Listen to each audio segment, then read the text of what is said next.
খুবই সুন্দর দৃশ্য ছাদের উপরে, মানে এত সুন্দর দৃশ্য ঠিক বলে বোঝাতে পারবো না তোমাদেরকে। চারিদিকের ভিউটা একবার দেখো, আকাশটা দেখো, এত সুন্দর আকাশ আজকে, দারুণ সুন্দর। আকাশের দিকে শুধুই তাকিয়ে থাকতে ইচ্ছে করছে। তোমরা এই দিকের যে মেঘটা আছে দেখো, একদম দারুণ লাগছে আজকে। এই যে একদম কি বলবো তোমাদেরকে, তোমরা নিজের চোখে দেখো, একদম অপূর্ব।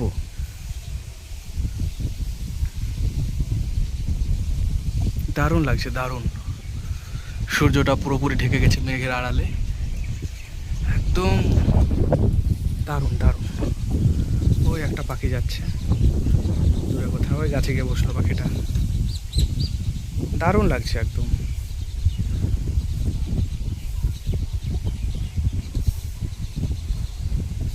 ওই যে দূরে একটা তাল গাছ, দুটো তাল গাছ পরপর আছে। তাল গাছে বাবুই পাখি বাসা করেছে, দেখো কি সুন্দর। অনেকগুলো বাবুই পাখির বাসা আছে তাল গাছে, খুবই সুন্দর।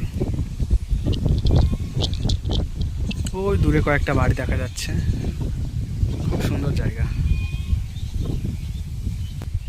মানে এত সুন্দর দৃশ্য এর আগে আমি কখনো দেখিনি। শুধু মনে হচ্ছে আকাশের দিকে তাকিয়ে থাকি। ওই যে দূরে মেঘটা দেখা যাচ্ছে, একটু আগে আমি দেখালাম, ওটা একদম অন্যরকম। এই যে আরেকবার দেখাচ্ছে, এই যে ওই মেঘটা দেখো, ওহ মনে হচ্ছে সাদা তুলো, দারুণ লাগছে, দারুণ। ঠিক বলে বোঝাতে পারবো না, বলার মতো ভাষা আমার কাছে নেই। এত সুন্দর লাগছে আকাশটা, আমি বাড়িয়ে বলছি না কোনো কিছু, তোমরা নিজের চোখে দেখো একটু, একদম অপূর্ব সুন্দর। সত্যি আল্লাহ তাআলার সৃষ্টি এত সুন্দর, বলে বোঝানো যাবে না। আমার এই মেঘটা সবচেয়ে বেশি সুন্দর লাগছে। ওহ দারুণ দারুণ, অপূর্ব। এটা তাল গাছ। সেই রবি ঠাকুরের একটা কথা নেই যে সব কিছু ছাড়িয়ে এক পায়ে দাঁড়িয়ে, তাল গাছের জন্য কবিতাটা লেখা হয়েছিল, সেটা মনে পড়ে গেল। তার কাছে একটা শালিক কি সুন্দর কিচিরমিচির করে ডাকছে, খুব সুন্দর হাওয়া বইছে চারদিকে, ছাদের উপরটা খুবই সুন্দর, দারুণ লাগছে।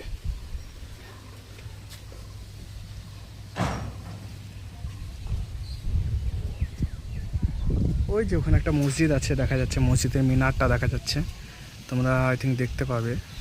ওই যে মসজিদের মিনার ওই দূরে দেখা যাচ্ছে। তো চলো বন্ধুরা, এবার নিচে যাই, অনেকক্ষণ ছিলাম ছাদে, তো নিচে চলো, তারপর দেখা হচ্ছে।